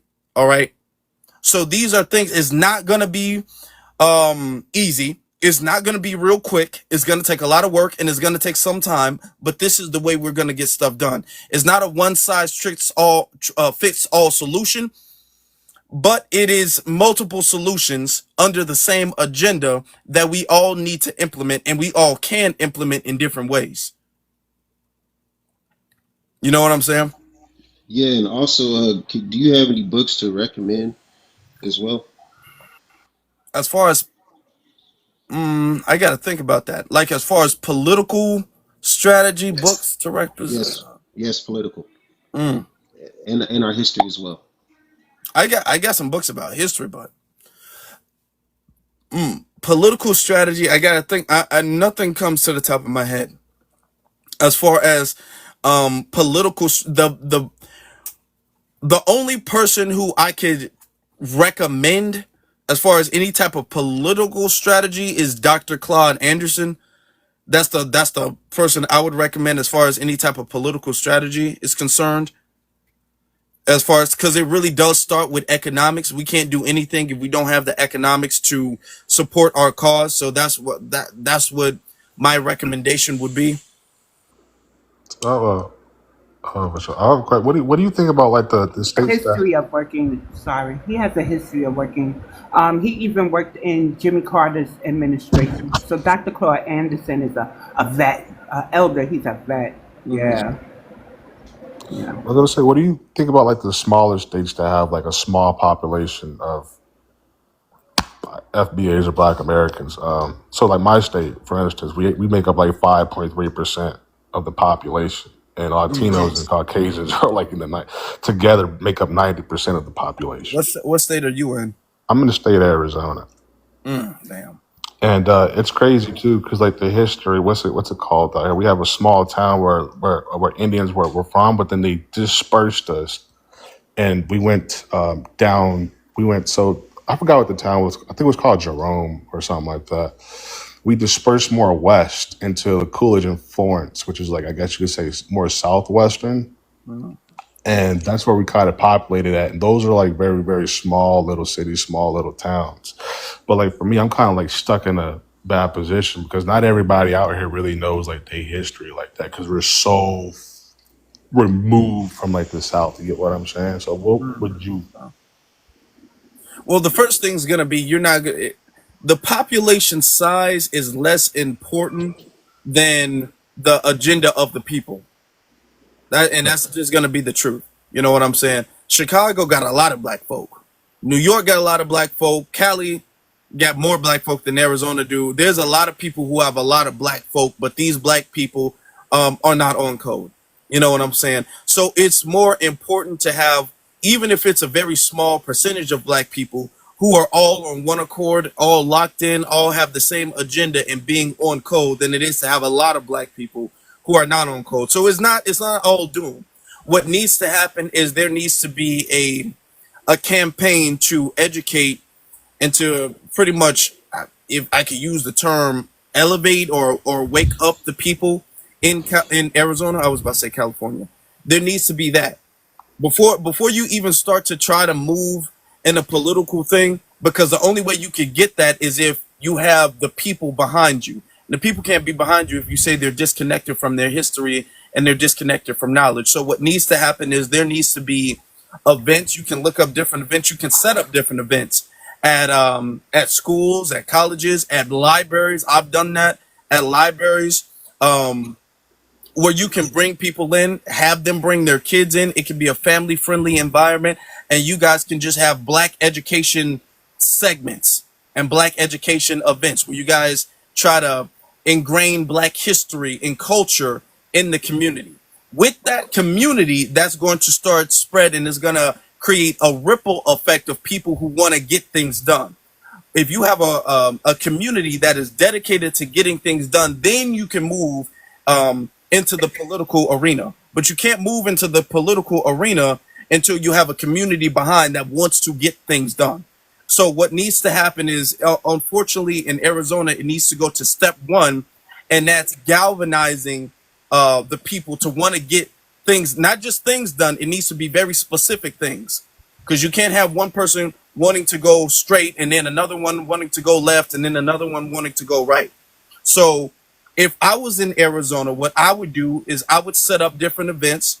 I would get some of my friends, my family members. We could set up different events. You can bring food there, and certain library events or whatever, or certain college events you can bring. You can cater food. You can tell people. I would start off giving people a small fee. If you have to, free is probably preferred. You'd have more people come in and say, we're going to come there. We're going to watch a Hidden Colors movie, or we're going to come here and we're going to have a book reading of a Dr. Claude Anderson or Dr. Francis Cress Wilson. We're going to have black education go on. And you can start to do that on a monthly basis, possibly, preferably. You can't do it one time. It's got to be a repeat event. Okay. So at the end of the month, at the beginning of the month, we're going to do a monthly thing, or maybe even a bi-weekly thing. It may be starting off a monthly thing by the month, and then maybe every other week or something. You can start doing that. That will start to galvanize the people, and that will set up a spark in the people to make people want to get things done. Once you have that, then people are going to be asking, how do we change things? But by teaching, you also have to, or what I would do, I would also emphasize the status of where we are in Arizona, as well as teaching them to emphasize the importance of us galvanizing and moving to get things done. Once you have enough people who are dedicated enough with their time, energy, money, finances, all of that, once you have enough people who are on that page, then you can move into the political arena. You know what I'm saying? I got you. Yeah, for sure. May I recommend Appreciate a it. book? Yeah, what book would you recommend? Yeah, it's Oh, hey, Afro Lee. Hey, I'm about to head on out, but thanks for having me, man. Appreciate you, brother. Thank you. Yeah, thank you very much. See you later. Have a blessed day, All right. Malik. All Peace right, out, see you, man. BX. See you, Vegeta. Peace, peace. All right. Let me see. Oh, Lips and Froze was requiring to come up.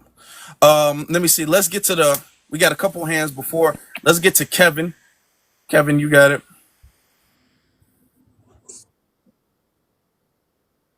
In about a good 5 minutes. Still listening. All right. Alonzo. Hello, hello. Yes, Alasso and Black, Dominican, and Haitian. I just wanted to add. I think y'all should encourage all Black Americans. Make it cool, make it trendy. Whatever you got to do, use the power of social media to encourage them all to take pride, or if they haven't already, do their family tree and genealogy. I see a lot of you all talk about that, about your, like, on here so far, like that I've ran into FBAs, like y'all talk about that, like y'all family tree and y'all doing your genealogy and finding, getting paperwork together, your documents and stuff like that, because I've been in a few of these like debate rooms or whatever.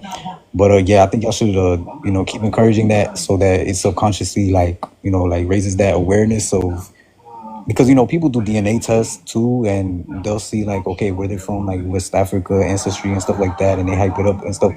But I think the genealogy and the family tree, that helps with the delineation and raises the awareness, so that they know, like, they're not as directly tied to Africa as people want to make them seem. Like, that's, y'all have formed your own ethnic group here, y'all got your own culture, your own stuff. And yeah, and then the ancestry, or I'm sorry, the genealogy, the family trees and stuff. You got That, something in the background.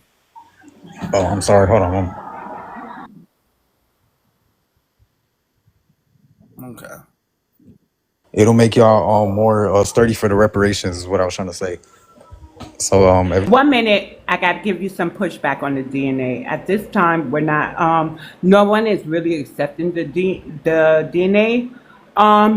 So genealogy is the most important. Why?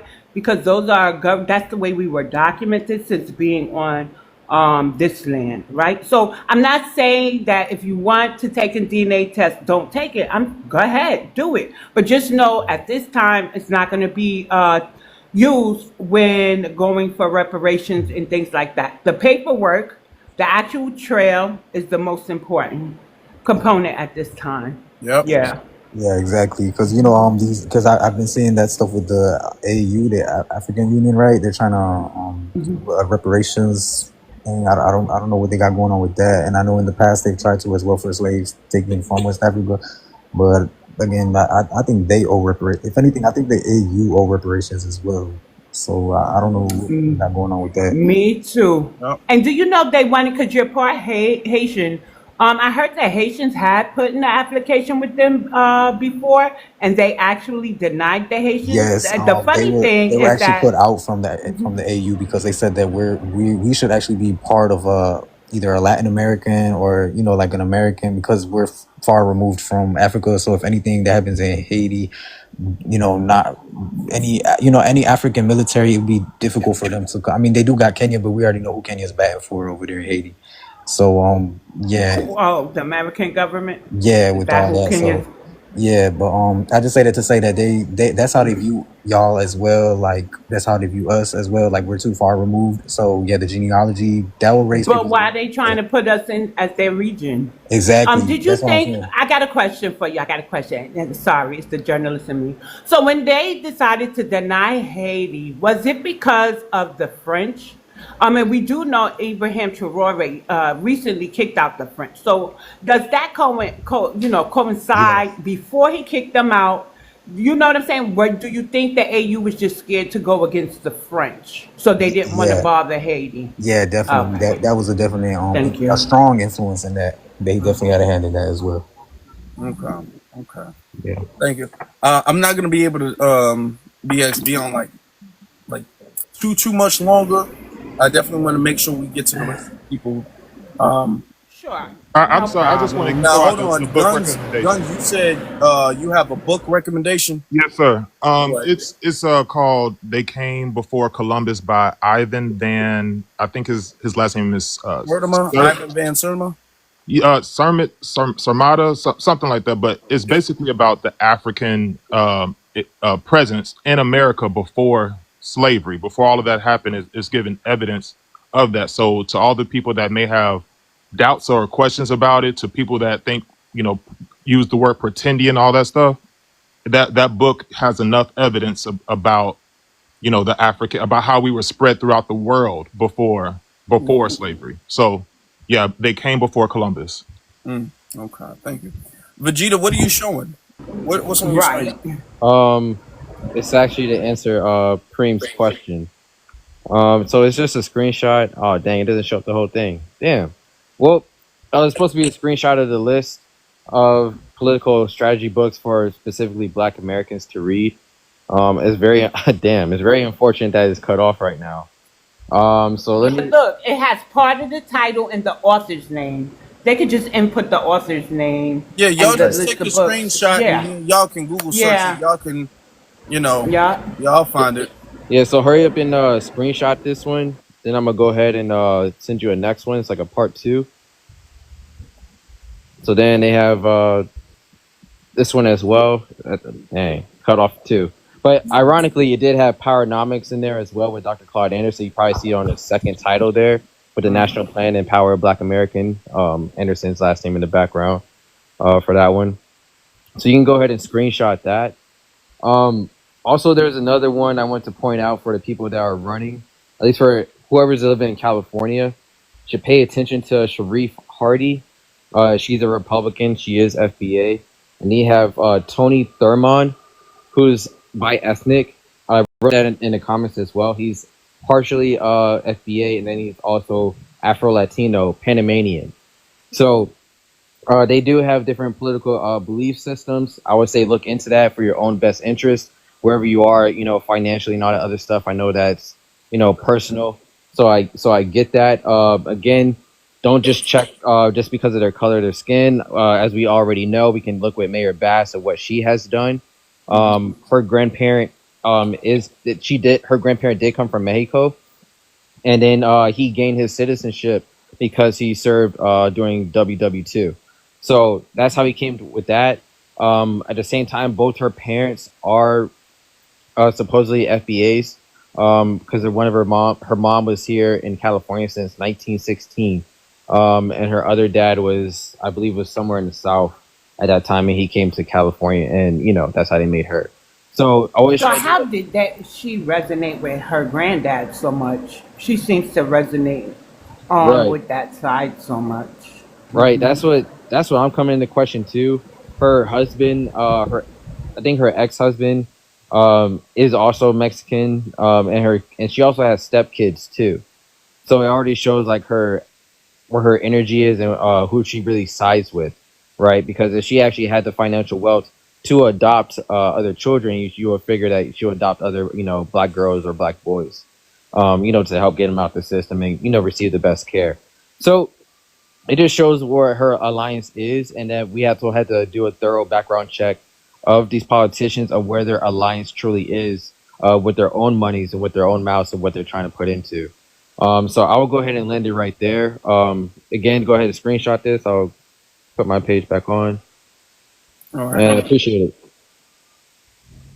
Thank you. Yep. All right. For the sake of time, I'm gonna make sure that I get everybody in here. Lips and froze, sister. How you doing? Pretty good. Thank you for having me up here. We all know that California is like the petri dish for all the shenan. And then if it goes through with the shenan, they'll shenan again in other states. Um, but I wanted to share with you guys there is a channel on YouTube that everybody can follow if you want to find out what is coming down the pipeline. If they're able to get it off here, they're going to try for the other major states. It's called Reform California. The person that is over this channel, his name is Carl DeMayo, and he is the chairman for Reform California. He is a government official that has a lot of pull, that kind of tells you everything that's happening blow by blow here in California. In regards to the gentleman that was on there a few, I want to say a while earlier on the panel, yes, Kamala Harris did run for governor of California, Okay. and her attempts failed. And the receipts are actually on this channel, and it was posted 2 weeks ago. And also, I want people to be aware of who these people are on these platforms. Like Gavin Newsom, I don't know if anybody, I'm pretty sure maybe some people might be aware of it. His aunt is Nancy Pelosi. And if you guys didn't know that, that's just a little something thrown in there for extra. And it just kind of I shows you didn't how things are know. all interwoven together. But this is a great resource.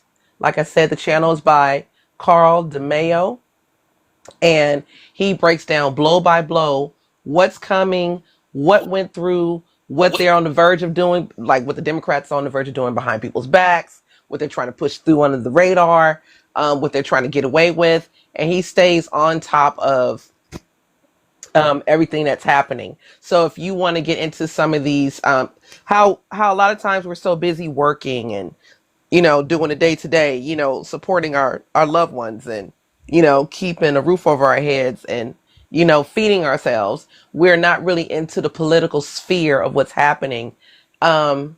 This particular platform with this particular person is definitely the person that's going to give you the blow by blow of what's going on. And it's short and sweet. Most of his videos are anywhere between maybe 10 to maybe 19 minutes a piece. So if you want to get ahead of the curve, add him to your YouTube channel and get the tea. That's all I wanted to share. And thank you for having me again. All right. Hey, Thank you. hey, I Lips, appreciate that. That's good can you write the information. name in the comments so I can screenshot it? Oh, someone did it already? Okay. Okay. Let's get to Denny. Yeah, how you doing? I'm good. How you doing? Good, good. Yeah, I hear this lady was talking about African unions. I can't figure out what she was talking about. Where's your lineage from? Because we know everybody here. That's why we're not necessarily asking, because we already know Lips and Froze, Vegeta, and all that. So where are you from? Where's your lineage from? Well, I'm leaving Mali. I used to leave America in the past. So So I'm you're from Mali. Somalian? Yeah, no, Mali, not Somalia, Mali. Oh, Mali. Okay. So I hear she was talking about the African unions and the Haitians. So I said, let me ask, what do you mean African unions? Like I wasn't quite understand what she was saying. About the African Union? Yeah. You know what the African Union is? Do you know what the Yeah, I heard African? she was talking about the African Union or people out of Africa. No, I know what the African Okay, Union mean, so but she was talking about I'm the person. Haitian try to I'm sign the up. They person. wouldn't allow because they're outside the country. I was trying to. Right. Right. And so the Yeah, that's person what I who, thought. I was talking. right. So Okay, the person something. who I was Yeah. talking to is actually part Haitian, right? So what I was talking about is it's come to Black Americans' Oh, okay. attention that the AU is trying to make us like a sixth region. Mm-hmm. We are against it. Well, many of us are against it at this time, and we were just talking about the history, a little bit of the history of the AU. And I'm wondering why would they deny the Haitians, Oh, okay. but then kind of want to lay claim to Black Americans? Yeah, Oh, that's okay. what I was Okay. saying. Yeah, African Union. They're not really there for Africa. Yeah, they're not. I mean, the name is African Union, but they're not there for us. So they selected by West to put the African Union there. They're not our union. They're not fight for us. They fight for themselves. And as far as the Black American, fight for what you want to fight. Don't let nobody manipulate you, this nonsense. This time we're living right now, everybody should focus on what's the number one priority. What exactly happened on this planet? So this idea, let's unite it, let's do this, is all part of the distraction, confusion among people. At the end of the day, what can everybody eat tomorrow? That's the main key for my Where can everybody understanding. what Other tomorrow? than that, and what can everybody find Okay, something see, to eat? and that's the problem, and that is the problem, because we have a lot of people who are, and I'm gonna tell the truth because we're having a very mature adult conversation. We have a lot of people from immigrant backgrounds. You said you're from Mali. We have a lot of people who are stuck in survival Yes. mode. We're trying to progress. We're not trying to sit up there and find anything to eat and live day by day. We're trying to make tomorrow better, and then the next week, and the next month, and the next year, and then a better future for our children. We don't need to be around people who are not focused on having a better future for the children and the descendants, but they're focused on literally surviving as the day goes on.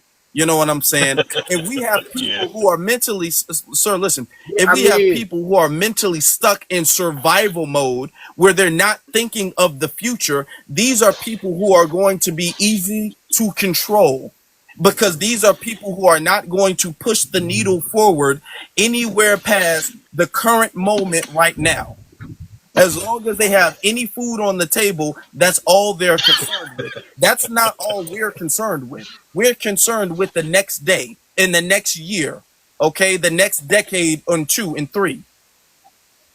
So what you're trying to do is you're trying to yeah, I tell agree. us we need to stand down. As a matter of fact, this is why No, Mali no, and no, no, other no, my places brother. in the world What? are in the position they're in. So listen, we're not in any position that we in. I say you image right or whomever tell you we're in a position. I don't know what position you heard about us, They're the poorest but we now. live in If you're great living condition in in our great own mind and condition, our you own wouldn't be understanding. sitting up there telling us we need to just be concerned with eating every day. I don't say Bro, we. I don't say we. I said I'm sorry. everybody started focusing I'm and sorry start for because at the interrupting, end of but the I day, have to listen, say okay, this: here's the the thing. fact When that you every center, no, you center yourself. This is about so I know California, Playboy, let me and the fact that you're centering yourself about Africa right now. yeah, This that's is what I about said. my I home understand. state. No, hold on. This is about my home state, and you want to sit here and talk about Africa, bro? Get out of here. No, just drop from the I'm not talking panel. nobody talking about Africa. I heard the word African Union. That's what I commend. So for one, I was talking, yeah, Yeah, keep it distracting me. Even if this, I'm in this is Africa, allow California. me to This is speak. U.S. business. I You over can here speak, talking and about then if you Africa right now. disagree, agree. So what I was trying to say is when I heard the word African Union, I said they're not our unions. No, They're he's not on there that for type of us. stuff. Nobody there for nobody. This idea of manipulation is saying, well, we gotta do this, we gotta do this. I don't see no one can really access to no ownership if you're entitled to prosecuting the law that infecting everybody's life, either Africa, whatever you claim to be. So what I'm trying to say, I can't tell nobody what you should do, what you should not do. I'm telling you what we're doing, right? So our focus is not about where you from, where you at. Our focus is where we are, right? So when I heard the word African Union, I said they're not our union. They're not there for us. We fighting against the same African Union itself. They are the sellout. They are the trader. Now, at the end of the day, they will go to public and pretend they act like they're speaking for, and at the same time, when they know they accept the money from an individual to go outside the public, you creating division, you start talking about the investment, you start talking about how can we make it, like the guy just said, how can we make a life better? How life going to be better if we don't have no ownership to nothing? I'm not speaking about American, I'm speaking for Africans, as far as the African Union. So if they go to Yeah, America and say, well, we get it though. We get it. The African Union is corrupt. We understand that. not well, America itself is corrupt, so is African Yeah, Union not the in only one America, that's and corrupt? nobody's saying that. That's why we making Yeah. this space So right now, this live right now, because America is corrupt. Yep. yeah, so this idea, we speak here, like I'm here to tell you, we gotta worry about just They- survival. okay, Your so end, that's you might not be, that is what you said right now, yeah, but and your right end, now that is what you said. You said we all need to be focused on finding food to eat. That's what everybody needs to be focused on. That is what you said. yes, that's the That truth though. is. You can reject it, but that's the truth. You can get as much as you want, but how can you see tomorrow? It doesn't guarantee by you. This idea, I'm guaranteeing you, We not in nobody on survival this mode, space, sir. no, it nobody gotta be. on this It don't space. matter how Maybe, much money sir, you get, stop it, right? stop it. Believe it or not, Nobody, I don't ask you to accept something, right? But the We not in truth, survival mode, sir. That's what we're trying to tell you. We're nobody, not in yeah. survival mode. Nobody on this space is concerned about eating. Everybody has some, and nobody on in this space is concerned that they might not eat tomorrow. I'm almost 100% sure everybody on this space is 1,000% sure that they are going to eat something tomorrow. I'm promising. I'm promising you that nobody's concerned about that. That's not our main concern right now. Okay. That's that hunter gatherer mentality. Yeah, everybody is not in damn survival mode like that.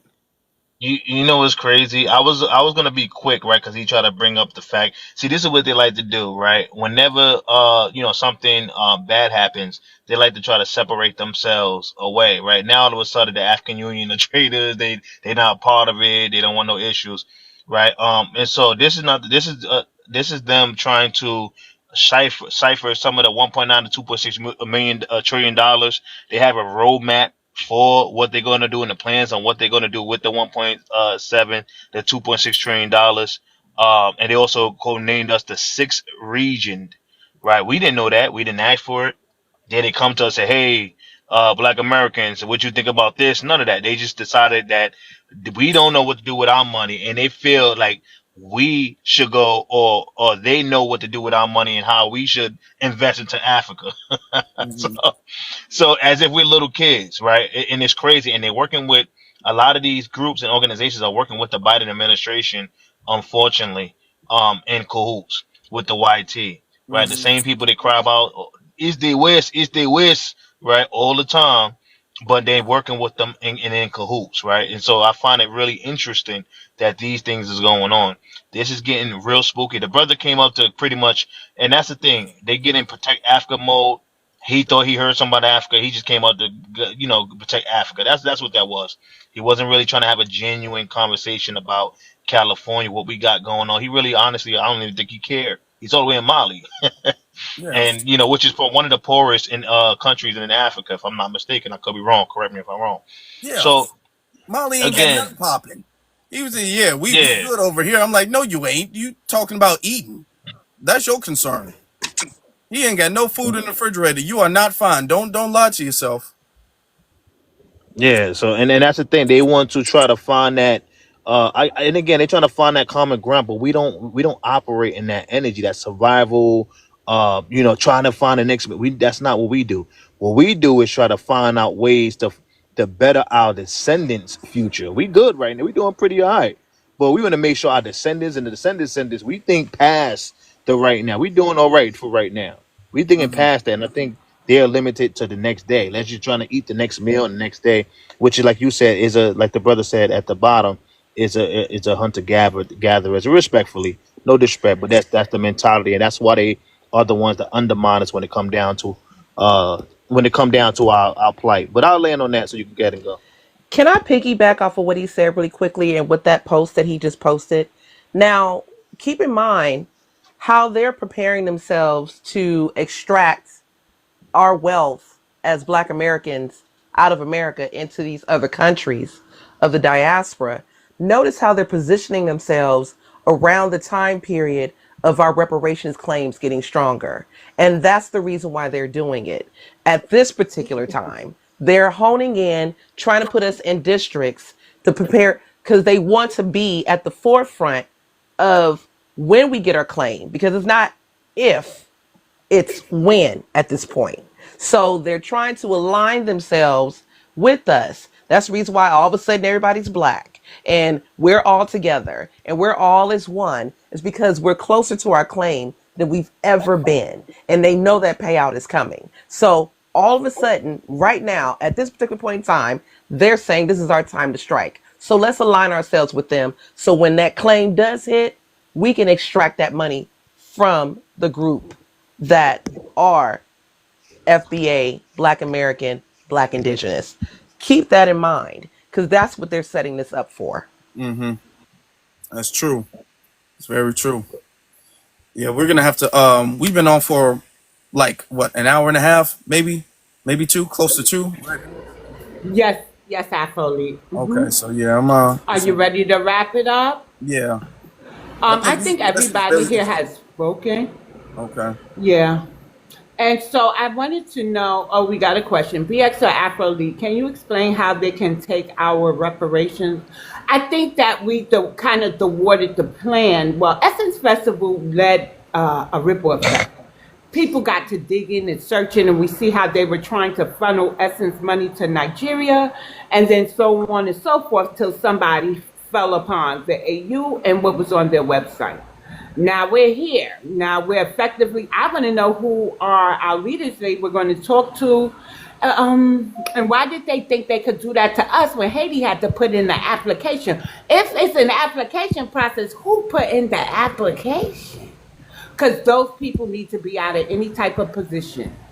It could either be the usual suspects or a Pan African in charge of the church. Because it's always a church leader nowadays. Our great MLK, Malcolm X, Mega Evers, those type of people are gone. And so who we have now is basically selling us out. Now, after I got to be honest here, every time I see a European and an African together, I just know Black Americans are going to be sold out. And every time Africa gets aid and our impoverished areas, and I know not all of us are impoverished, but Black Americans don't leave anybody behind, or we wouldn't have newspaper articles of our ancestors looking for their loved ones who were sold off, right?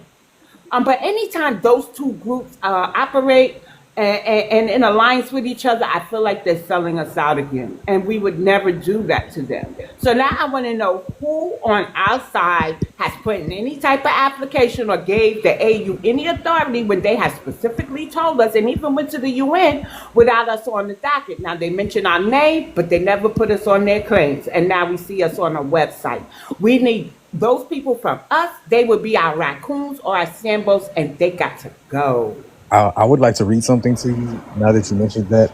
According to the Article 29.1 of the African Union's Constitutive Act, only African states can join the African Union. Since Haiti is geographically located in the Caribbean, it doesn't meet this eligibility criterion.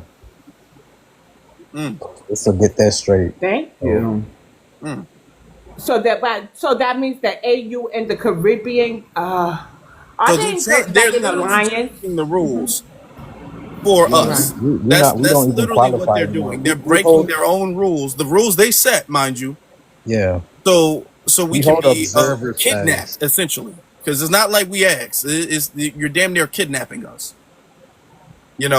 metaphorically speaking. So yeah, okay. We're just trying to hijack the movement. Can we Can we put a pin in it? Oh wait, Afro. Do you know if Tyreek has mentioned this? Because I missed his last few lives. I haven't seen to, You and missed I it missed too. No, he I hasn't missed the mentioned last it. couple rooms I too. do the lives every night. No, he hasn't mentioned it Okay. yet. Okay. Thank you. Thank you. So can we put a pin in this, Afro? This seems like we could revisit this topic specifically for California. We could throw New York up under California, because and who else is that? Oh, Detroit. They having their reparations meeting. Maybe Detroit to join the panel. Can we have a reparation check-in maybe next Yeah, that is just to something see that what states are doing? is Yeah. something that's necessary. So yeah, we can set So that up. I'm not sure when, but yeah, later on this week we can set that up. We can get that to people. okay, because I had to ask you like when will be your next live? Can you pin it down to a date? On Friday, I do have class between 6:30 and 9, and I'm free before or after that time. You know, BS gonna hold you accountable I after. I'm just know, letting you I know. know, I He'll know, tell you. I know. He'll tell you. He Let me put you see. on the spot. You got a date? Hey, my day. Let me see, because I don't want it to be too long. I'm not gonna be able to say that. You said Friday you're free at what time? I'm free before 6 p.m. Eastern and then after 9 p.m. Eastern. Because my class is like 6 to, I give it till 9. We could finish early, but that would be enough time to ensure that I'm free. Yeah, we can do it tomorrow then, because I would have more time then. Cool, Okay, yeah. yeah. What time, Afro? In the We'll do it late in the afternoon. evening? We'll do it in the afternoon. We'll do it probably around the same time we're doing this. Oh, cool. So go ahead, and then I'll close this out. All right, thank you. All right. So You're appreciate you welcome. guys. Make sure you guys subscribe to For the Culture on YouTube so you guys can listen to the playback. You also can follow me on or subscribe on Afro Elite on YouTube. To Afro Elite on YouTube. Peace, brother. Thank you for having Um, this panel. Thank you. yes. Once again, Afro, very great live. The crowd, the chat was very nice, interactive, and it wasn't disrespectful. I think I like this time slot. It was to the point, and I want to thank you to everybody who completed the Daily Heart Mission. If you haven't done so, look up by Afro Elite's name and do it real quick. Thank you for everybody who has gifted, everybody who has lent their voice, their insight, and be sure to follow the host so that you could come back. Afro Elite, his preferred platform is YouTube. However, with me here, I'll get him over here because I know some of our preferred sites is TikTok. So, yeah, I'll get him back. But thank you, everybody. And that's it. Foundational Black Americans, peace, love, light, and reparations. All right.